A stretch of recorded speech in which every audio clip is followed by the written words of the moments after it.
Joining me today is Adelaide's newest PFL welterweight contender. His name is Shane Mitchell. He has a record of 13-4 with a staggering 93% finishing rate. He makes his promotional debut, opposite Nayib Lopez on the 15th of April local time on what will be the third card of the regular PFL 2023 season. Shane, thank you very kindly for joining me today, mate. Oh, thanks for having me on the show. Absolute pleasure, brother. Now, look, I gave a little bit of my own introduction there, but I want you to tell me in a nutshell, who is Shane Mitchell and what is his story? Um, it's Adelaide boy, so I'm from a smaller city in Australia. South Australia. I guess a lot of people out in the world don't even really know of Adelaide. But yeah, born and raised here. Started fighting. Had my first fight back in 2013. It's been a long journey, and yeah, finally my goal for a long, long time is to break into a major organisation, which we've finally done. 100%, mate. So, as you said, you came up in Adelaide primarily under the Diamondback FC club in your own backyard, essentially. There, what's the MMA scene like in Adelaide at this point? Right now, it's actually a little bit quiet. Like in the pro division, I'd definitely say it's dropped off quite a bit. Yeah, right now the pro scene in Adelaide's actually very quiet. The amateurs huge, so there's a lot of really good amateurs coming up. I honestly think they're now being a hell of a lot more patient stepping into the pros. But I think over the next, say, 5 to 10 years, there'll be a huge spike in some high-level pros coming out of Adelaide and Australia as well. Yeah. So, what was it like when you started then? Was it much different? Was it a lot quieter? Was there a bit Yeah. more going on? No, back when I first started, there wasn't even really an amateur scene. So Yeah. we had the A, B, and C class rules. So when I first stepped in my very first fight, it was still considered a pro fight, but we had like B class rules. So there'd be certain things where it was just like they didn't even allow ground and pound on the floor. If I went to the floor, it was strictly just grappling. It didn't take long for that to get lifted, but 2013, so when I competed 2013, that was the very first show that was actually legal here in our city. Yeah, So right. before 2013, we didn't even have MMA here. So I fought in the very first, or once it was legalized in Adelaide, I was on the very first show. They had the different class rule sets, and it just depended on your experiences in other sort of martial arts and whether if you wrestle or you had kickboxing fights, etc. They would allow a bit more. Like I said, they'll allow elbows, they'll allow ground and pound. But it all started with different class rules, and then eventually they just scrapped that. Now it's amateur and pro. Mhm. So, how long was that between sort of you kicking off your career and them really defining the pro and the amateur classes there? It wasn't long. It was only a couple years. It moved Yeah. pretty fast. We had a great board here in Adelaide that just really pushed for the rules to get lifted. At first, whoever sort of allows the sport to happen, whoever sort of passes the laws on these, was very against it. They're definitely seen as very barbaric and just bad for society in it. But I don't think it took them that long to get them lifted. I think it was only a couple of years. I reckon they only had those sort of ABC class rules for maybe a year or two, and then it went on to just letting it go. Just all like if it was a pro MMA fight, all rules. Yeah, so I think it was only maybe 2 or 3 years. So, being from such a small sort of MMA community there, did you find it tough garnering any attention on a national scale when you were starting out?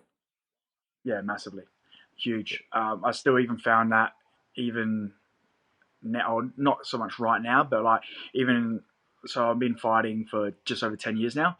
Even when I was coming up to my eighth, ninth year, I was still finding struggle to actually break into the international scene. That was our goal for a long time. I had massive troubles. I didn't know. Like I think, COVID probably played a little bit of a role, but I still think just being in Australia and being from such a small city in Australia as well, it was very difficult to break into an international scene. I did a few trips over to America for training. That helped just broaden my network. But yeah, to get recognised as to actually get picked up by a international organisation, it was actually very hard work. Yeah. So yeah, we may as well move on to that big ticket item there, mate.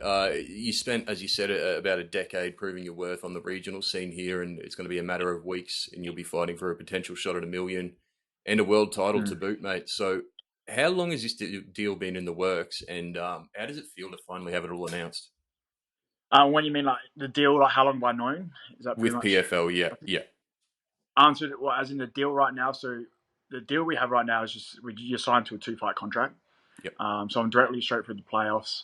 You have a 2-fight contract, so that just goes to the finals. So you yep.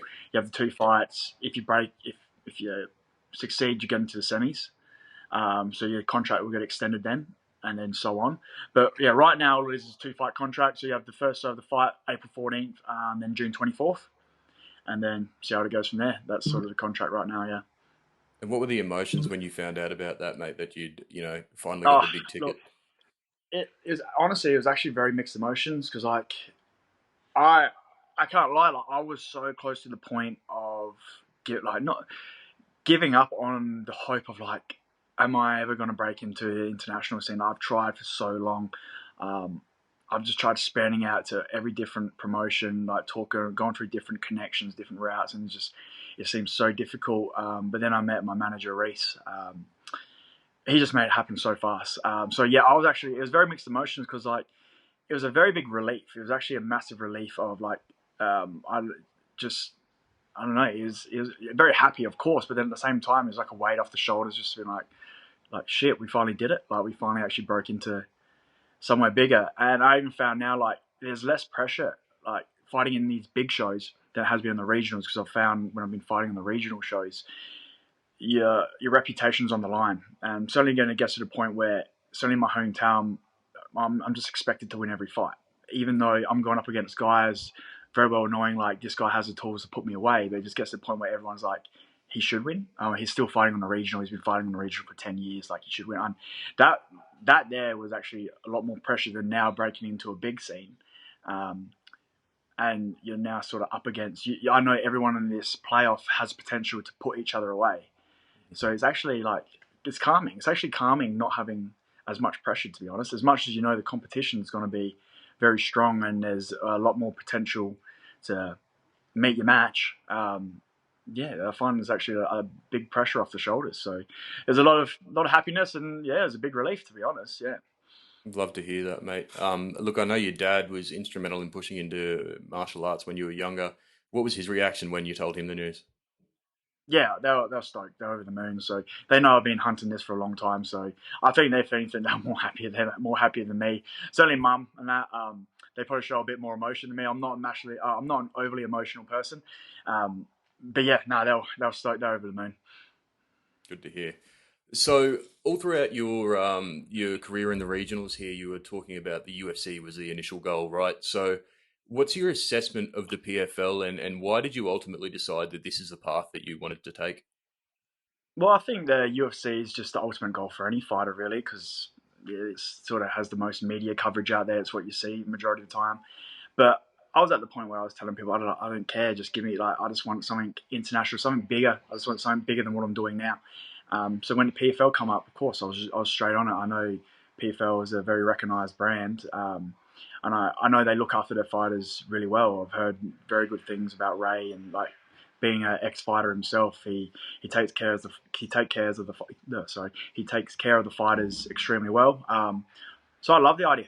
And then stepping straight into the tournament, I couldn't ask for much more. So yeah, well, yeah, you're not going to turn it down. There's no way. There's no way you're going to turn it down. Yeah. Just quickly, what means more? What would mean more to you? Assuming you get to the playoffs, what would mean more, the Millie Cash Prize or the world title? Nah, I mean, Millie's nice, isn't it? I mean, $1 million is very nice. That's great, but you know, like, yeah, Millies are nice, but I think when you grow old, the world title is what you look back at.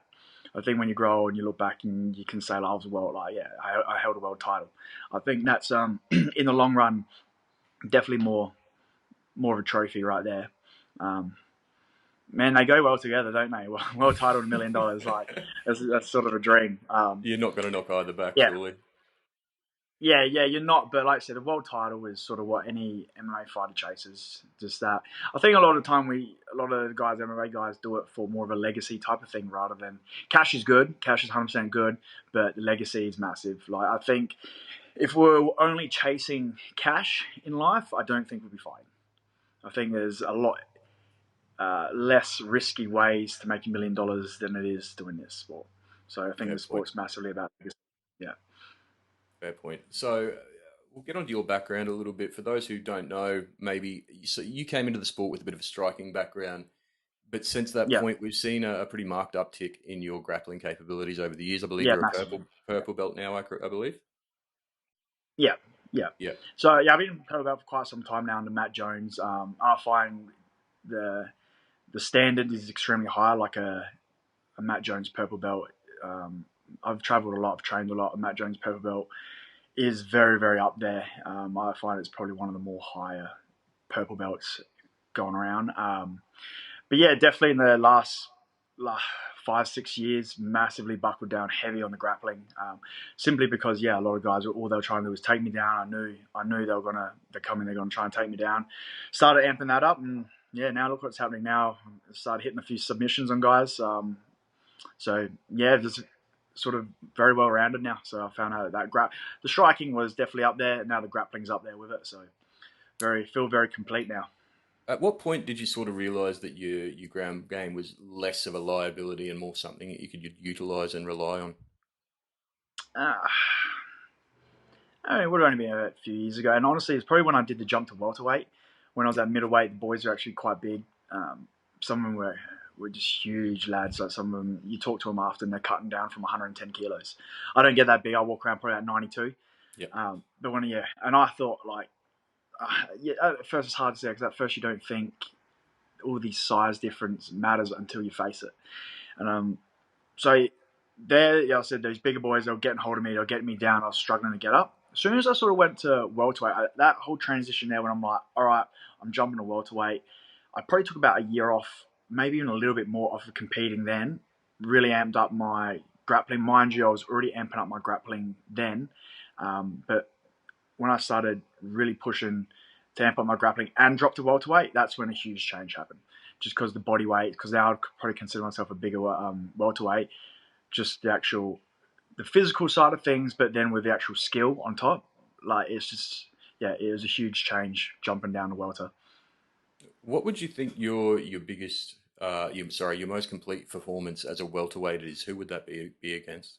So let's look back. So I'd probably be 3 fights ago against Paul Franchi. I'd say that's probably the most complete fight because it's very 50-50 stand up and ground. Yeah. My last fight was majority stand up. He was trying to take me down, but I pretty much took him down, subbed him straight away. Fight before that was a good tough fight, but that was all stand up. Yeah. But then the fight before that, that was a very all round fight. Ended up finishing him in the third.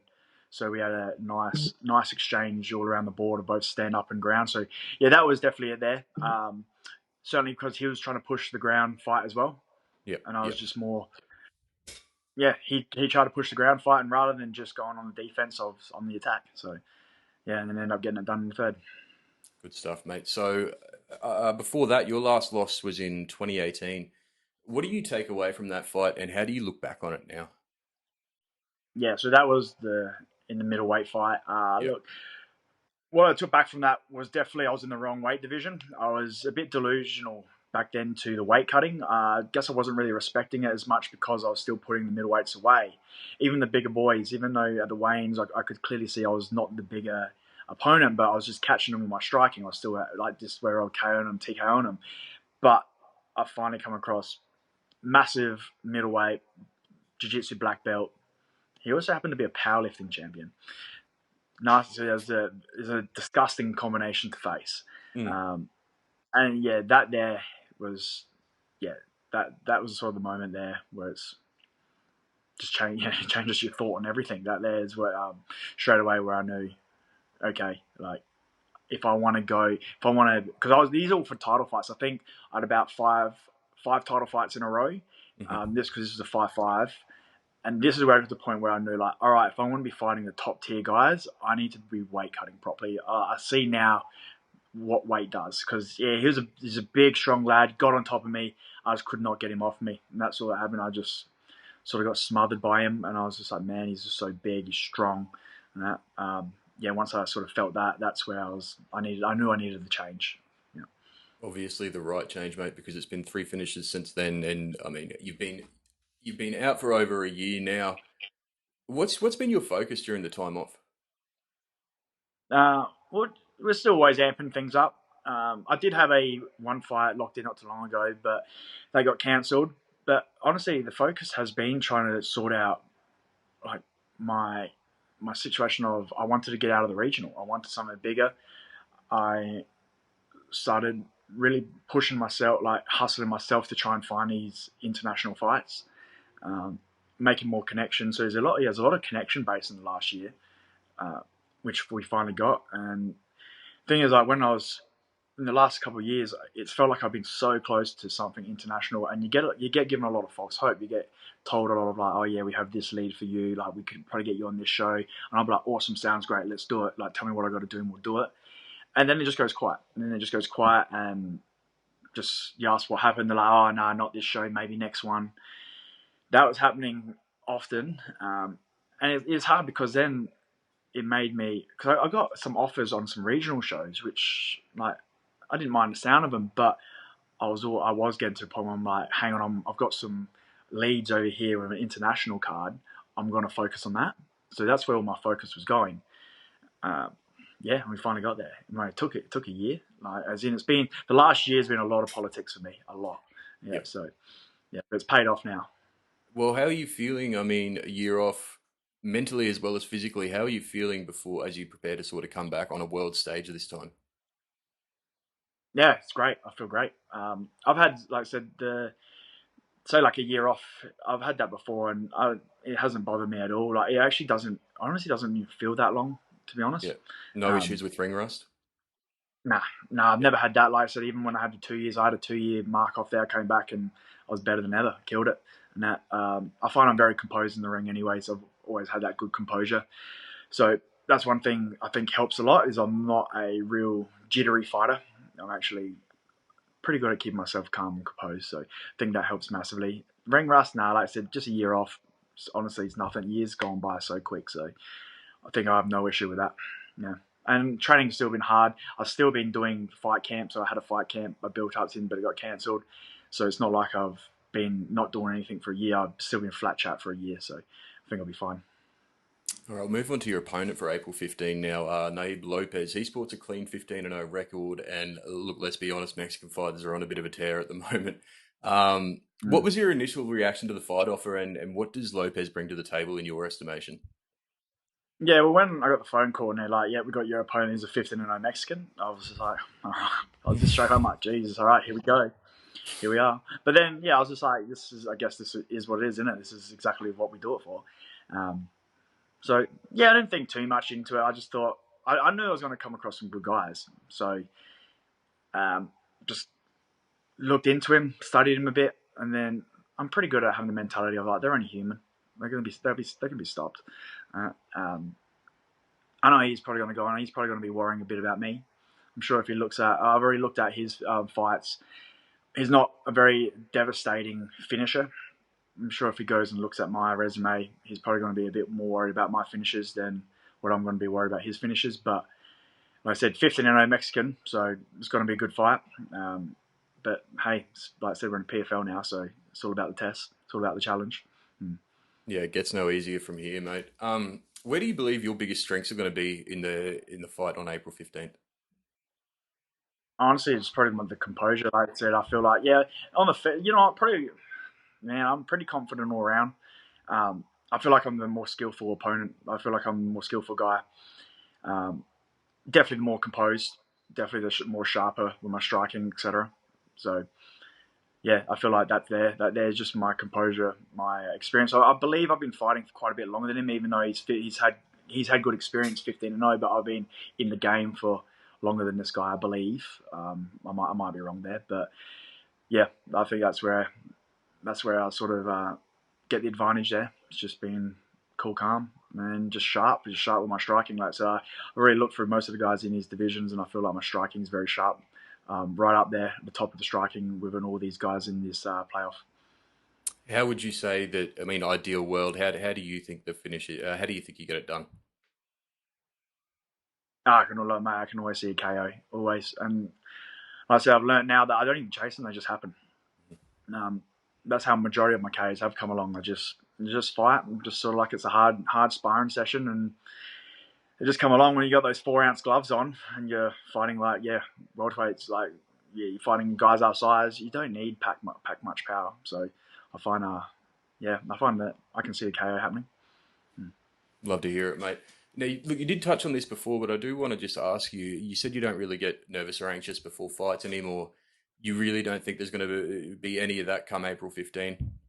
Oh, there'll be nerves. There's always nerves. I feel like the nerves.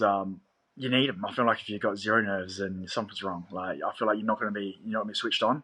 A lot of the time, I already know my nerves isn't so much about the the actual initial like I could potentially get beaten up here. The nerves isn't that. The nerves is about my performance. The nerves is always about like I want to make sure I'm turned on the night. I want to impress. I want to look good. So only like stepping into the PFL now, I want to make sure I leave a good impression with the PFL. That's where the nerves are. And that, I find now the nerves of actually when I'm in there and the guy's throwing heavy at me. Now I'm all pretty good with that now. Like I know it's a fight. I know he's going to be delivering. He's going to be trying to take my head off. I'm going to try and take his head off too. I'm very good at accepting that and just knowing that's going to happen. So I find that doesn't actually. What I find once you actually accept that, it doesn't make you as nervous anymore. Yeah. But yeah, just my performance. I just want to make sure I go in there. First time fighting international, so might be a little bit new with the jet lag, etc. I'll be over there probably just a week, maybe a little bit more before the fight. So that's sort of where it'll be interesting, see if that's any different on the body. But all my trips to America I've done in the past, I've been pretty good with the jet lag, so I think I'll be fine. Do you know what time you're going to be fighting over there? Local Nah, time, I no should idea. say. No, no idea yet. Okay, fair enough. Nah. Well, if it's just like honestly, I haven't even majorly looked into that. But if it's a Saturday night fight night, it's Sunday day here. Yep, yep. Yeah, Sunday midday. So a lot gets made of the busy schedule that a lot of PFL fighters keep. Up to 4 fights a year and such. If you make it to the playoffs, how do you feel about that many weight cuts in a year? And is the increased activity something that you look forward to? No, I quite enjoy it because I actually quite like the idea because I find every time I've had a fight, your biggest motivation and hype to get back in there is straight after the fight because, like I said, you've had that fight, the nerves are all out the window, and you in your head you're like, it wasn't even that bad. Even the fights where I've had a loss, I've like it's not even that bad, and that like you lose, that sucks, but you wake up the next day, like it's and then there you realize like okay, built up that intensity was built up for no reason at all. And then, so I find straight after a fight is when you're ready to get back in there. So I feel like that'd be good. Yeah, the weight cut will be interesting. Because I do bounce back quite a bit after my weight cuts because I will do a bit of water. And I'll chuck on a fair bit of weight straight from. But I don't think I'll have any issues. I'm pretty good at maintaining my weight. I'm pretty disciplined with my diet. I just do what needs to be done, really. So, and I find if I got competition in front of me, there's like the diet and stuff like that. I'm all switched on. It's all business. I don't really eat for pleasure when it comes to these times. So I find I have no issue with my diet. I'll just monitor it. I'll just watch my weight pretty much every day, and stay on top of it. Proper professional, mate. Look, last one for me, and I'm going to let you go. In 5 years' time, where do you see yourself, and what do you want to have achieved? Look, 5 years time, I'm 31 now, so I'll be 36. So, look, I'd like to still think I'm in the game. Then I still think that all my style, I'm not barbaric in the way of I don't just stand in the pocket and do stupid things. I find I'm quite I don't take a massive amount of damage over the years. The way I sort of tend to hit them but not get hit. I've found I've been quite good at that. So I still feel like at 36, I'd like to still be competing. I'd still hope I'm still competing at a very high level. But by then, I'm hoping that I've built quite a big legacy to be able to soon be stepping into a coaching role and bringing up some of our young ones coming through. We got a few of our young ones coming up, which I think are going to be. I think they got the massive potential to be world champions. So I hope when I start getting more towards my later 30s, I'd like to step into a coaching role and guide them into bigger shows. And I hope that this is a path for them as well. Certainly coming out of Adelaide, we actually don't have many fighters. I don't think we really have any fighters that are signed to a major organisation from Adelaide. So I hope this is a bit of a path for them, a bit of a open it up. And yeah, whether it's PFL, whether after PFL I'm somewhere else, I just hope it opens it up for Adelaide, our city, because there's a massive amount of potentiality, and I think a lot of them are being shelved simply because of where they're located. I think, like I said, Australian guys are tearing up, and Aren't they just? it's only a very small percentage, man. Like when I've gone out to over in the States and trained with some high level guys, there's so many guys here in Australia that which can stand with these high level guys in America, but they're just, I don't know. I think it's just because we're here on our little island by ourselves, where we're sort of looked past. So yeah, hopefully I can pave the way for a few guys. So that's the end goal for you. Then you want to get into coaching when it's all said and done, and be the I, trailblazer. w- I think I will. Yeah. Yeah. Yeah, I think because, honestly, it's been that long now, I can't see myself leaving the game altogether. I think even if I got to the point where I'm no longer competing, I still want to be in around it, which of course then will lead to coaching. I do coach now, so I find stepping into a coaching role is fine with me. I find I can actually coach quite well. So yeah, I think that'll be a good path, certainly because, like I said, I'll still want to be in and around it. I don't think I'll ever want to leave the sport. Absolutely love it, mate. All right. Once again, that was Shane Mitchell. He'll be making his PFL debut on the 15th of April, Australian time. Third card of the PFL season. And, mate, I, for one, am looking forward to it. Can't wait. No, I appreciate that. Thank you. No dramas, mate. Thank you for your time.